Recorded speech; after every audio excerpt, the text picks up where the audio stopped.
तो जब उन्होंने मिसाइल फायर करी है, एक तो हमको पता नहीं चला कि मिसाइल फायर हुई है, और दूसरा क्या हुआ है कि हमारा जो सिस्टम था रफाल का, उसमें ये काबिलियत नहीं थी कि उसमें हम आइसा रेडार बोलते हैं जो PL-15 में है, वो काफ़ी पावरफुल था, उसने उसको जैम कर दिया। तो जो हमारा पायलट था उसको पता ही नहीं चला कि मिसाइल ने मुझे लॉक कर लिया है। एक बार मिसाइल लॉक कर देती है और आप उसको नहीं हटा सकते हैं, डिफ्यूज कर सकते हैं, it will get you. Operation Sindoor के बाद क्या हुआ, but let me say a few military things also, जिससे we understand the Operation Sindoor better. तो इसमें मैं आपको 3 बातें बताना चाहूँगा मिलिट्री वाली। पहली बात, starting from the first war of Kashmir, जब लड़ाई हुई हिंदुस्तान पाकिस्तान की, एक सीज फायर लाइन बनी थी 1 जनवरी 49 को। उसके बाद हमने जंग लड़ी पाकिस्तान के साथ, 65 की लड़ी, 71 की लड़ी। See don't worry about Bangladesh, Bangladesh was a gone case for East Pakistan, for Pakistan, because East Pakistan जो था in any case was 1200 kilometers across India. There is no way they could have brought their operational logistics there for war. वो नहीं हो सकता था, वो तो जाना ही था। बट इम्पॉर्टेंट बात ये है, किसी भी जंग में हम वो मिलिट्री लाइन को ऑब्लिटरेट कर ही नहीं पाए। जो सीज फायर लाइन थी आज वो कायम है with a new name, line of control. तो हमें क्या करना चाहिए था? हमें ये करना चाहिए था कि 1990 में जब प्रॉब्लम शुरू हुई कश्मीर की, जब पाकिस्तान ने प्रॉक्सी वॉर अपनी शुरू करी, हमको अपनी कन्वेंशनल कैपेबिलिटी बनानी चाहिए थी। अगर हम अपनी कन्वेंशनल वॉर कैपेबिलिटी बढ़ाते, that would have deterred Pakistan. हमने वो नहीं किया 35 साल। तो एक जो मिलिट्री इशू था प्रॉक्सी वॉर का, proxy war is a military issue, जिसको आपको मिलिट्री मीन से खत्म करना था by building a capability that would deter Pakistan or tell Pakistan that look, there will be a problem if you continue with what you are doing. We never did that. Now with the coming of the Modi government, obviously it has been elevated to a higher level. तो ये हमने कर दिया एक। तो अब मैं थोड़ा सा पॉज करके वापस जाता हूँ, आपको एक बहुत इंपॉर्टेंट बात बतानी भूल गया हूँ, वो बहुत ज़रूरी है। वो बात ये है कि 5 अगस्त 2019 को हमने 370 हटाया, बिना सोचे समझे कि इसका सिक्योरिटी इम्प्लीकेशन क्या है, वो मैं आपको बताना चाहता हूँ।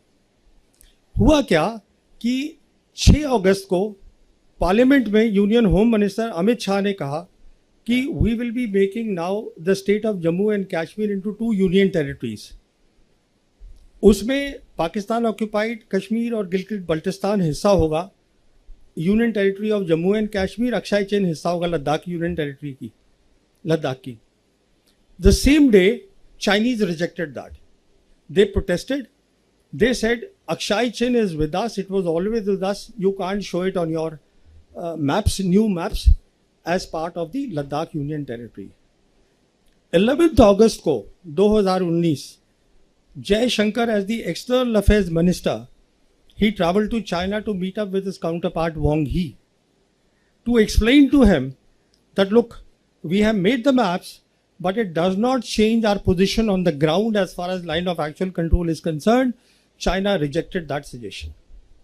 Meanwhile, 370 जब हटा तो पाकिस्तान में भी खलबली मची। The then Prime Minister Imran Khan and the Army Chief Bajwa, General Bajwa, they both went to China to confabulate with the leadership there. Xi Jinping gave personal time to General Bajwa और उन्होंने general Bajwa को ये कहा कि आप development पे focus करिए। मुझे ये बात ऐसे पता है कि अप्रैल 2022 में पाकिस्तान की जो सरकार थी उस समय इमरान खान की, they release the first national security policy and I was one Indian they had invited there. तो वहाँ प्राइम मिनिस्टर भी बोले, वहाँ आर्मी चीफ भी बोले, उसके बाद आर्मी चीफ और मेरी बातचीत हुई। तो मैंने उनसे पूछा, मैंने कहा जी आपकी नेशनल सिक्योरिटी पॉलिसी है, it all talks about connectivity and development, what about the Kashmir issue? So he told me that I had a long meeting with Xi Jinping and Xi Jinping told me personally that you focus on development. What Bajwa did not tell me is that Xi Jinping also told him, जहां तक security का ताल्लुक है पाकिस्तान की, we take responsibility for that. तो हुआ क्या, अगर हम लोगों ने ध्यान से देखा होता तो दो चीजें होनी शुरू हो गई 2019 से. On the political side, the entire Chinese leadership, Xi Jinping downwards, they kept saying that we will support Pakistan's security and sovereignty. खुलेआम बोलते थे वो, हमने उसको नज़रअंदाज किया. दूसरी तरफ the Pakistan Air Force and the PLA Air Force, they started doing advanced exercises 2019 से शुरू कर दी. काराकोरम में करते थे, वो जो हमारा कॉम्बैट एरिया वहाँ उन्होंने शुरू करा, हमने उसको ध्यान ही नहीं दिया. नॉट ओनली दैट, उस समय से क्या देखा हमने 2021 के अंदर, उन्होंने पाकिस्तानी ऑफिसर्स को अपनी वेस्टर्न थिएटर कमांड में एम्बेड कर लिया. Western theatre command is responsible for Arunachal Pradesh. कहने का मतलब ये है, जो उनके इंपॉर्टेंट जितने भी मिलिट्री ऑर्गेनाइजेशन थे वो उसका हिस्सा बना लिया उनको, so that they better understand how to tackle India. हमने इस सब चीज़ को देखा ही नहीं बिल्कुल. तो सिचुएशन ये है कि हमें एक बात समझ में नहीं आई हमारी मिलिट्री लीडरशिप को, कि it is no longer after 5th August 2019 about India Pakistan. It is no longer about a two front war. China आपसे लड़ाई नहीं लड़ेगा, उसको ज़रूरत ही नहीं है लड़ाई लड़ने की. It was since then about one front reinforced war, जो मैं 2019 से अपनी 2 किताबों में लिख चुका हूँ. Basically what meant that was, I explain that this is the term that I coined, and I said what this is, you will fight with Pakistan but China will be helping Pakistan to the hilt without showing its hand. इस लड़ाई की आप तैयारी करिएगा. But हमारा वो narrative था, हमने उसको कायम रखा. तो अभी आपको एक ओवरऑल सिचुएशन मैंने बता दी है कि ये था बैकग्राउंड उसका सिंदूर का. अब होता है ऑपरेशन सिंदूर. ऑपरेशन सिंदूर की 3 खास बातें मैं आपको बताना चाहता हूं. पहली बात, आवर रिस्पॉन्स वॉज डिसप्रोपोर्शनेट. एक टेरर अटैक हुआ, हमने उसको जवाब दिया with a conventional war, that too at the highest level. Hindustan और पाकिस्तान के बीच में the 2 air forces will lead the war period. और ये हमने पहली बार नहीं किया, हमने किया था बालाकोट में पहली बार 2019 में, and we expose the limitations of the Indian air force. मिसाल के तौर पर हमने बालाकोट में, हमारी एयरफोर्स ने ऑपरेशन बंदर करा, चुपके से जाकर, वी कॉट देम अनअवेयर, उनके रडार्स बंद थे, we cross the their air space, और हम अपना BVR छोड़ कर आ गए. Next morning they retorted, they came back to us with a response which is what they call the operation swift retort. याद होगा आप लोगों को, दिन के टाइम उन्होंने किया. और उनका फोकस क्या था? उनका फोकस था military targets, not non military targets. आप कभी एयरफोर्स नॉन मिलिट्री टारगेट्स पे इस्तेमाल नहीं करते बाबा. उनका फोकस था military target.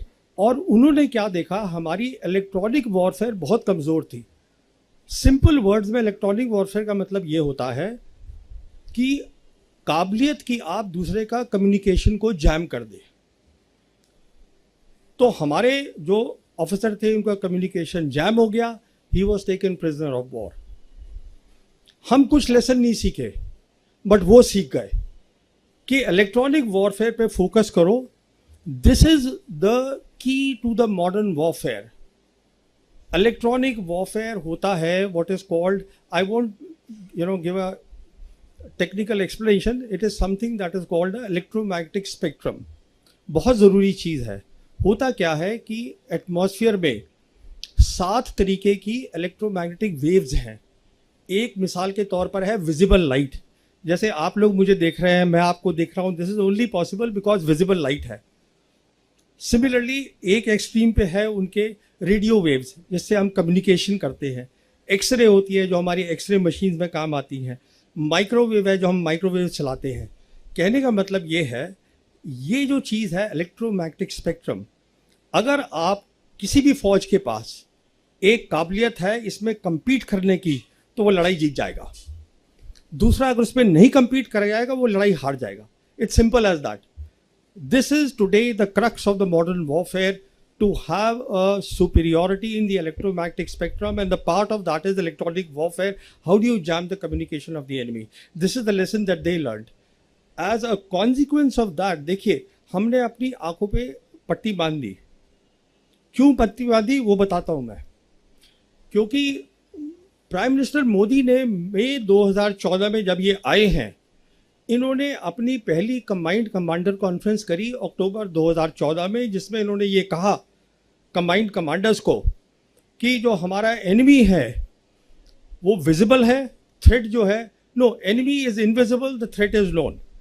It's a famous statement now made by the prime minister, basically saying that we have to focus on the terrorist and not on the Pakistan which is harbouring the terrorist और which is the hub of the terrorism. तो वो focus वो बन गया कि सब conventional war हमें करनी है, हमें काउंटर टेररिज्म को करते रहना है। उसी समय मुझे याद है एयर चीफ हमारे होते थे, एयर चीफ मार्शल अरूप राहा। मैंने उनसे पूछा भी था, मैं कहा ये आप कर क्या रहे हैं, because he started asking a role कि एयरफोर्स का भी रोल होना चाहिए। अरे बाबा, एयरफोर्स को ये था कि सारी ग्लोरी इंडियन आर्मी को मिल रही है, तकमे मिल रहे हैं, उनको ऑनर मिल रहा है टेररिस्ट मारने का, तो हमें मिलना चाहिए। So that entire line of leadership of the Indian air force, they also way very happy कि हमें भी ऐसा रोल दीजिए कि हम टेररिस्ट के खिलाफ काम करें। तो हमने 2019 में कोई लेसन नहीं सीखा। अब देखिए सिंदूर में क्या हुआ, हमने फिर वही किया। हमने सिंदूर में इस बार जो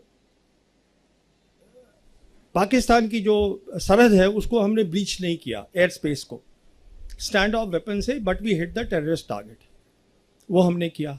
पर इस बार वो तैयार बैठे थे।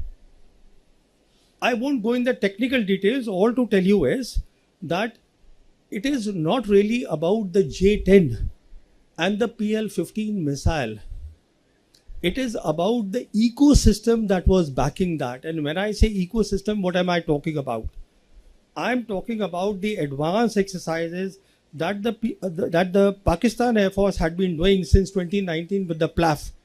और उसके तहत वो क्या कर रहे थे, इकोसिस्टम का मतलब होता है कि आपकी सैटेलाइट्स, आपके एयरबॉर्न एसेट्स, एयरबॉर्न में जैसे एवैक्स होता है जिससे आप पता करते हैं कितने टारगेट्स हैं, उसको ट्रैक करते हैं, आपके ग्राउंड एसेट्स विच इज़ आपकी एयर डिफेंस वगैरह, और आपके फाइटर्स, इस सब को आप नेटवर्क कर देते हैं। इसका मतलब ये है कि एक तो जो अगर आपका जो हवाई जहाज है, मान लीजिए वो सिर्फ 400 किलोमीटर्स तक देख सकता है, but because now it is linked with the satellite, अब वो 1000 से ज़्यादा देख सकता है। Even before the enemy sees you, you see the enemy. ऊपर से आपने अपनी electronic warfare, as I told you, they focused there after 2019 Balakot. तो जब उन्होंने मिसाइल फायर करी है, एक तो हमको पता नहीं चला कि मिसाइल फायर हुई है, और दूसरा क्या हुआ है कि हमारा जो सिस्टम था रफाल का, उसमें ये काबिलियत नहीं थी कि उसमें हम आईसा रेडार बोलते हैं जो PL-15 में है, वो काफ़ी पावरफुल था, उसने उसको जैम कर दिया।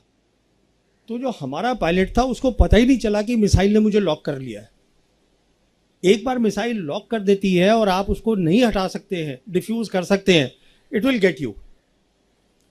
तो what I am saying is that it is one part, buying the fighters, buying the PL, the missiles. The key thing is आपको इसमें बहुत ट्रेनिंग करनी पड़ती है। अभी जैसे हमारे यहाँ फोकस होता है कि आप फाइटर खरीद लीजिए साहब, रफाल ले लीजिए, अरे उससे कुछ नहीं होगा।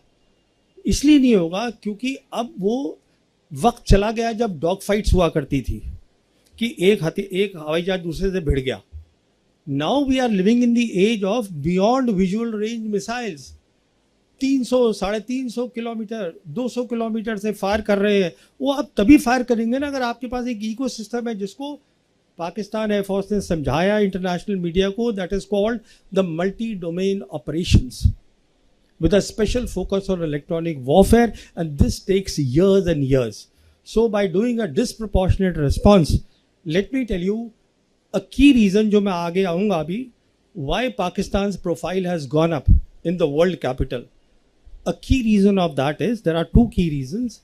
One is that they saw that the Pakistan military has emerged out of this 4 days of Operation Sindoor as a peer military competitor of the Indian military. बहुत बड़ी बात है, ये peer competitor उनको दिखाई दिया, तो उनकी जो मिलिट्री पावर की जो वो थी, औकात थी, वो बहुत बढ़ गई. They have the military power.